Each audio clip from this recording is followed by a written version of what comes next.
శకుని. శకుని ఏం చేశాడంటే తన పక్కనే ఉన్న ఒక గొట్టం లాంటి చీపిరి పుల్లను తీసుకుని ఒక చీమ కాలికి దారం కట్టి ఆ చీమను దాని లోపలికి పంపాడు.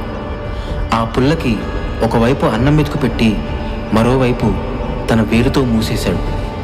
ఆ లోపలికి వెళ్ళిన చీమకి బయటకి ఎలా రావాలో తెలియక ఆ అన్నం మెతుకుకి రంధ్రం చేసుకుని బయటకు వచ్చింది. ఆ చీమతో పాటే వచ్చిన దారాన్ని తన తండ్రికి చూపించాడు శకుని. అది చూసిన శుభల ఆనందానికి హద్దులు లేవు. తన పగను పంచుకునే జ్ఞాని, బుద్ధిశాలి శకుని అని భావించి ఆ మెతుకులన్నీ కలిపి ఆహారంగా ఇచ్చారు. శకుని తెలివైనవాడు మాత్రమే కాదు, తన సున్నితమైన మాటలతో ఎవరినైనా గారడీ చేయగలిగే సమర్థుడు. అందుకే వాళ్ళు ప్రాణత్యాగం చేసి మరీ శకుని బ్రతికించుకోవాలనుకున్నారు. కొన్ని వారాల్లోనే తిండి లేక ఆకలితో అలమటించి ఒక్కొక్కరిగా చనిపోయారు.